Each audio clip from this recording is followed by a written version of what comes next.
अस्सलाम वालेकुम। तो मैं हूं आफ्ताब करीम। आप देख रहे हैं मेरा यूट्यूब चैनल मेडिकल लाइफ। तो गाइज़ मैं हूं operation theatre technician in RY hospital. तो आज हम बात करने जा रहे हैं TURP, trans urethral dissection of prostate. तो गाइज़ मैं सिर्फ नाम I am not a doctor, I am a technician. तो हम सिर्फ बात करने जा रहे हैं कि TURP की तैयारी कैसे होती है।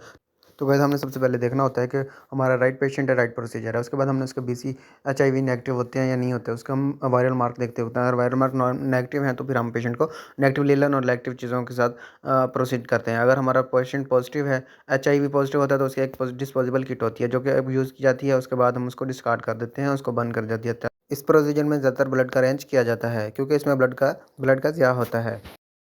जैसे कि आप देख रहे हैं कि हम ये TURP प्रोसीजर कर रहे हैं, जिससे हम गदूद को काट कर इसके जो है प्रोस्टेट निकाल रहे हैं, गदूद निकाल रहे हैं। इसमें इरिगेशन 5% यूज़ होती है और ऑपरेट के बाद इसको हम नॉर्मल सलाइन यूज़ की जाती है। नॉर्मल सलाइन कंटिन्यूसली चलती रहती है।